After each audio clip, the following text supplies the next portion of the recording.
A very good morning to all the student. Once again, we are discussing a new topic from the very important chapter, that is in financial statement with adjustment. And in this chapter, firstly we discussed a lots of the adjustment with their effect on financial statement, as well as we see that which type of the journal entry should be passed at the time of the preparation of the financial statement, that is in trading account, profit and loss account and balance sheet. So without taking too much time, let's be discussed, revised and recall the few of the important case studies, and thereafter we discussed the another important, famous and most asked question in the examination, that is in bad debts, provision for bad and doubtful debts, as well as the provision for discount on debt. So let me start.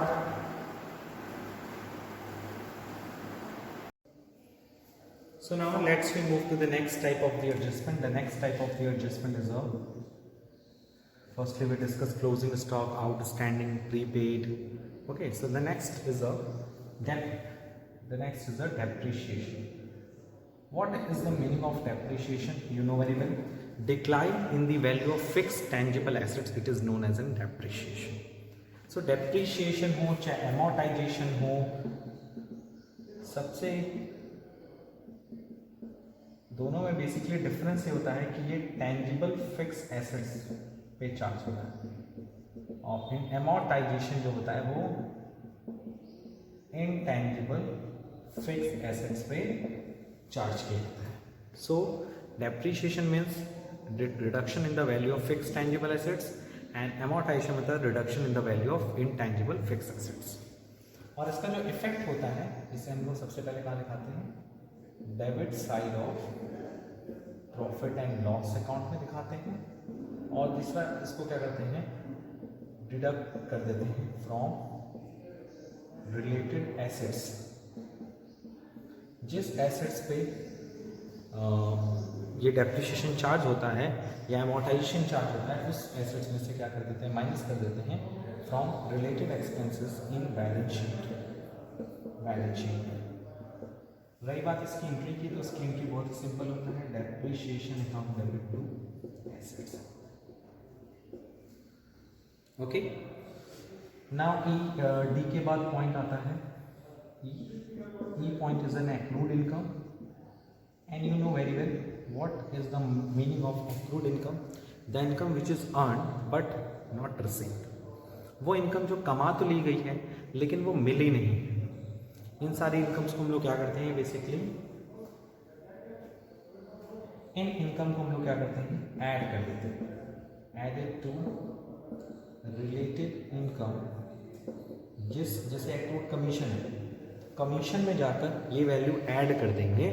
ठीक है, added to related income in which side, in credit side, which account, profit and loss account.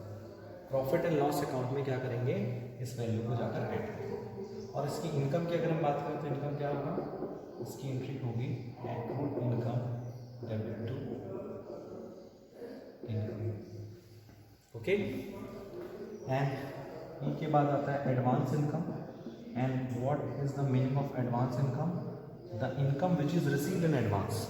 यानी वो income जो कमाई तो नहीं गई है लेकिन वो एडवांस में हमको मिल जरूर गई है. तो इस तरह की इनकम को रिकॉर्ड करने के लिए बेसिकली हम लोग क्या करते हैं, इसका जस्ट अपोजिट इफेक्ट पड़ता है. इसका क्या इफेक्ट पड़ता है, इसका इफेक्ट पड़ता है कि इसमें हम लोग क्या करते हैं, ऐड ना करके डिडक्ट कर देते हैं, डिडक्टेड फ्रॉम रिलेटेड इनकम. जिस इनकम, जैसे एडवांस कमीशन मिल गया, एडवांस रेंट मिल गया, तो रेंट को हम में से इस वैल्यू को क्या कर देंगे, माइनस कर. और एक्रूड इनकम क्योंकि आपने कमाई नहीं है लेकिन आपने कमा लिया लेकिन मिल गया नहीं मिला, तो ये आपके एसेट्स हो गए. तो इसे हम लोग बैलेंस शीट में एसेट साइड में शो करते हैं. जबकि advance income is a liability तो इसे हम लोग बैलेंस शीट के लायबिलिटी साइड में शो करते हैं। ठीक है, तो जिसका जैसा नेचर होता है वैसा उसके साथ काम किया जाता है। और एंट्री इसकी जस्ट अपोजिट होती है। इसकी एंट्री होगी income account debit to advance income. Okay, so please note down this is an adjustment number F।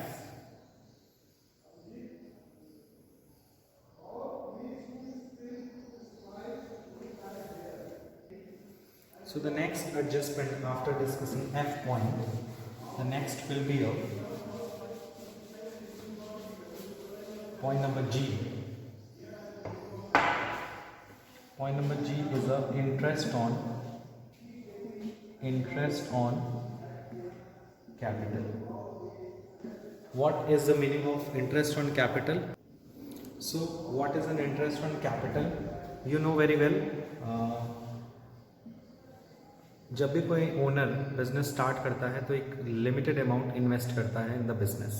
Okay, so business में इन्वेस्ट करते वक्त अगर वो पैसा इन्वेस्ट ना करके बिजनेस में कहीं और इन्वेस्ट करता है तो he will get the sufficient remuneration from the another company, another institution. So for this purpose you know very well, according to the separate legal entity concept, ये कहा गया है कि बिजनेस एंड बिजनेस का owner दोनों एक दूसरे से क्या होते हैं, डिफरेंट होते हैं। तो जब भी ओनर बिजनेस में कैपिटल लगाता है तो बदले में उसको इंटरेस्ट मिलता है। सो ये बदले में इंटरेस्ट मिलता है, इसलिए से हम लोग क्या करते हैं, ये बिजनेस के लिए एक्सपेंस है। सो इसे हम प्रॉफिट एंड लॉस अकाउंट के डेबिट साइड में। और दूसरा इंटरेस्ट ऑन कैपिटल क्या होता है, कैपिटल में ऐड किया जाता है, added to capital in balance sheet. ठीक है, और अगर एंट्री की बात करें तो इसकी एंट्री होती है interest on capital debit to capital. ठीक है, उसके बाद इंटरेस्ट ऑन कैपिटल के बाद इंटरेस्ट ऑन ड्राइंग। अगर इंटरेस्ट ऑन ड्राइंग की बात करें तो it is just opposite of interest on capital. अगर ओनर बिजनेस में पैसा लगाता है तो बदले में उसको इंटरेस्ट मिलता है। और अगर दूसरी बात करें कि अगर कोई पैसा विड्रॉ करता है फॉर पर्सनल यूज़, अगर कोई ओनर ने अपने पर्सनल यूज़ के लिए पैसा निकाल लिया तो बदले में उसे इंटरेस्ट देना पड़ता है। यहाँ ओनर को मिल रहा है, बिजनेस के लिए एक्सपेंस है, लेकिन इंटरेस्ट ऑन ड्राइंग के कंडीशन में क्या होता है, ओनर को देना पड़ता है और बिजनेस के लिए इनकम है, इसलिए ये पीएल अकाउंट की किस साइड जाती है, क्रेडिट साइड जाती है। और इससे हम कैपिटल में ऐड नहीं करते हैं, डिडक्ट करते हैं, deducted from capital in balance sheet. Balance sheet से इस पैसे को डिडक्ट करते हैं और इसकी जो एंट्री होती है वो जस्ट अपोजिट होती है capital account debit to interest on drawing. यहाँ मैंने शॉर्ट फॉर्म में लिखा है IOD। Okay, the next adjustment is interest on loan.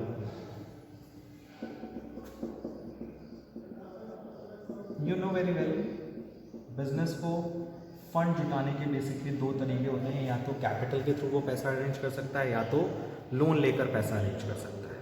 Okay, सो अगर सफिशिएंट पैसा कैपिटल से अरेंज नहीं हो पाता है तो बिजनेस क्या करता है, लोन के थ्रू क्या करता है, फंड अरेंज करता है। तो अगर लोन के थ्रू फंड अरेंज होता है तो इट इज एन इस पर जो इंटरेस्ट पे किया जाता है वो बिजनेस के लिए क्या है, लॉस है। ओके, और ये एक तरह की लायबिलिटी है क्योंकि बिजनेस को इस पर इंटरेस्ट, तो ये कुछ कह सकते हो कॉन्सेप्चुअल चीज़ें हैं या कॉमन सेंस बेस्ड चीज़ें हैं। So entry will be interest on loan account debit to loan, क्योंकि इससे लोन की वैल्यू हमारी इंक्रीज होती है। ओके, सो नोट डाउन कर लीजिए। So the next adjustment will be your bad debts. So what is the meaning of bad debts? You know very well. Bad debts means amount irrecovered from debtor. जब हम किसी को loan देते हैं या goods sold करते हैं on credit, सो उसके रियलाइजेशन के जो चांसेस हैं वो मिनिमम होते हैं, यानी डाउटफुल होते हैं. So it is our responsibility to create a provision against bad debts. तो जो पैसा रिकवर नहीं होता है उसे हम बैड डेब्ट्स कहते हैं. Bad debts means the debts which are irrecoverable from debtor. And number 2, what are the effect of the bad debts? Basically bad debts is a loss, that's why it's shown in the debit side of profit and loss account. And second, the first effect of bad debts is it will be shown in the debit side of the profit and loss account, and second is it will be shown in the, it will be deducted from debtor in balance sheet. यानी उसे हम balance sheet से क्या कर लेते हैं, deduct कर देते हैं. Okay, next is what are the entries which have to pass for the bad debts. हमें बैड डेब्ट्स के लिए कौन सी एंट्री पास करनी होती है? So the entry will be bad debts debit to debtor. Okay, the second adjustment of today's session is a provision for bad debts. What is the meaning of provision for bad debts? अभी just मैंने आपको बताया कि you know very well bad debts is a loss and it is our responsibility to create against the provision for bad debts. यानी according to the conservatism concept, you know very well कि conservatism concept ये कहता है कि anticipated losses के लिए हमें अभी से क्या करना चाहिए, प्रोविजन क्रिएट करते रहना चाहिए.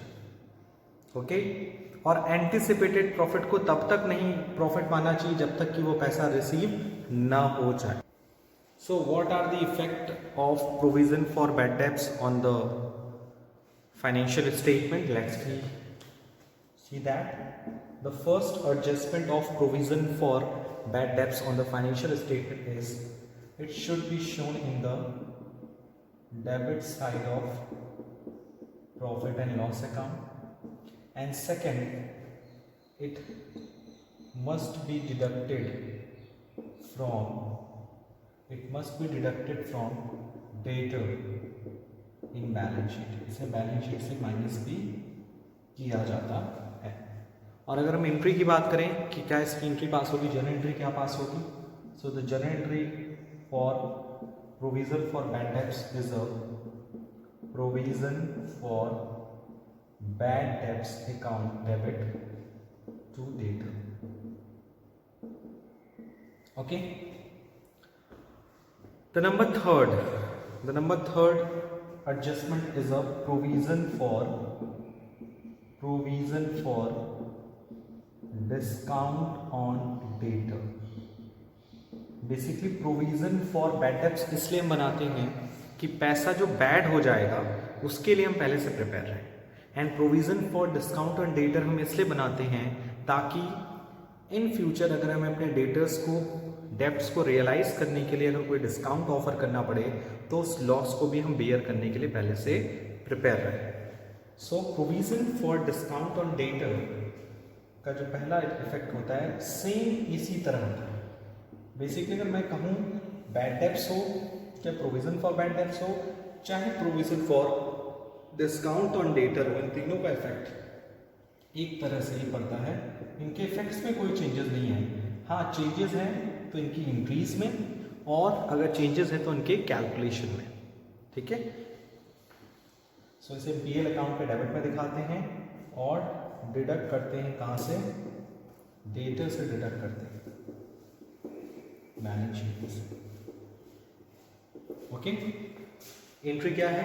Same entry. It will be a provision for discount on debtor debit to debtor. Okay, so this is a short and simple explanation of the very important adjustment that is in bad debts, provision for bad debts and provision for discount on data. Let's we create a better understanding regarding this topic with the help of the example. Let's we take the example.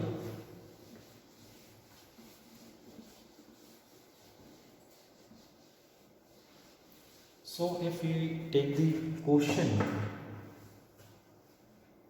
so suppose this is a trial balance given in the question,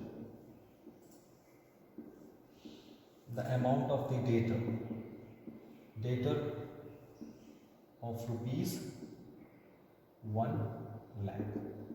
This is a debtor which are given in the trial balance. 1 lakh रुपए का debtor है जो trial balance में show हो रहा है। साथ ही साथ अगर हम बात करें बैड डेब्ट्स भी गिवन है ट्रायल बैलेंस में 10,000, ठीक है। और एक और मैं ऐड कर देता हूँ प्रोविजन फॉर बैड डेब्ट्स, ये है आपका 5,000। सो जो ट्रायल बैलेंस में इंफॉर्मेशन गिवन होती है, ठीक है, वो एडजस्टमेंट नहीं होती, वो आइटम होते हैं और उन आइटम्स को सिर्फ हम एक जगह ही शो करते हैं, आइदर इन बैलेंस शीट और in trading account, profit and loss account और बैलेंस शीट। ओके, सो ये आपका ट्रायल बैलेंस का इफेक्ट हो गया। अब हम लोग बात करते हैं यहाँ पर कुछ adjustments. Okay, so what are the adjustments given in this question? The first adjustment is further bad debts rupees 10,000. Okay. Second is question is asking to create provision for bad debts. Question is asking to create a provision for bad debts at the rate of 10% per annum, and question is also to create a provision for discount on debtor is a 5%. So these three adjustment are given in this question. Let's we solve it. पहले हम working note बनाएंगे इस question में। Working note में क्या होगा, पहले हम ये तीन चीजें आपकी कैलकुलेट होगी। Further bad debts is given in this question, but provision for bad debts is not given in this question. Okay, so without taking too much time, हम सबसे पहले क्या करेंगे, प्रॉफिट एंड लॉस अकाउंट और balance sheet सामने सामने बना लेते हैं। And you know very well, जो भी आइटम आपके गिवन हैं इन द ट्रायल बैलेंस उसको हम इफेक्ट दिखा दें। जैसे सबसे पहले अगर आप देखें debtor is given, so data will be shown in the asset side of the balance sheet. So this is an asset side and this is an liability side. So data को हम लोग दिखा दिया asset side इनर कॉलम में, क्योंकि इस पे कई सारे एडजस्टमेंट्स भी हैं। बैड डेब्ट्स को हम कहाँ दिखाते हैं, इसे हम पीएल अकाउंट में दिखाते हैं। So it is depend on you, चाहे तो आप इनर कॉलम में दिखा दीजिए, चाहे आउटर कॉलम में दिखा के साइड ऐड खत्म कर दीजिए। उसी तरह से प्रोविजन फॉर बैड डेब्ट्स जो होता है वो पीएल अकाउंट के क्रेडिट में भी आप चाहें तो दिखा सकते हैं। will be a 5,000, and the additional information is given, that is in further bad debts of rupees 10,000। further bad debts कितना हुआ 10,000, तो हर एडजस्टमेंट का दो इफेक्ट पड़ेगा। ये एडजस्टमेंट हो चाहे ये हो चाहे हो, हर एडजस्टमेंट से कितने इफेक्ट पड़ेंगे, 2, ठीक है। तो जैसे पहला एडजस्टमेंट है फर्दर बैड डेब्ट्स रुपीज 10,000, तो ये पहले जाएगा आपका, पहला जाएगा पीएल के डेबिट में, दैट इज इन 10,000, और सेकंड इसे हम अपने डेटर में से क्या कर देंगे, माइनस कर देंगे। So now our debtor will be 90,000। 1 lakh में से 10,000 गया, इज 90,000। फिर we have to create a provision, so it will be a provision for bad debts, and what is the amount is 10%। So 10% of what is 90,000 का 10% होगा 9,000, and now हम 90,000 minus करेंगे। Okay, it is an order, जो हम सारा काम कर रहे हैं वो एक प्रॉपर ऑर्डर में होगा, ठीक है। सो प्रोविजन माइनस क्या है, यहाँ पे 81,000,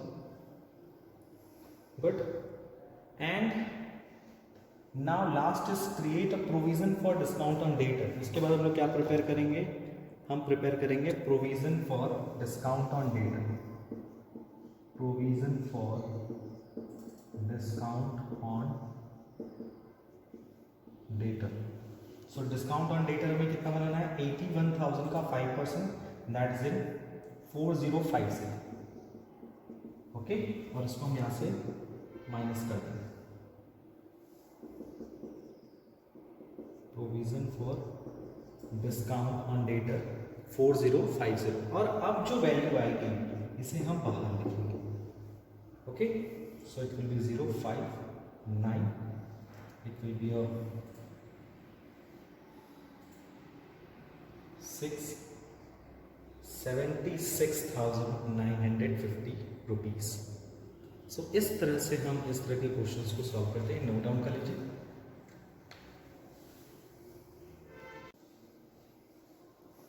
So now let's we discuss the effect of goods and service tax at the time of the preparation of the financial statement, and we see that what are the effect of GST while we prepare the trading account, profit and loss account and the balance sheet. You know very well there are basically two types of the GST. Okay, there are two kinds of the GST.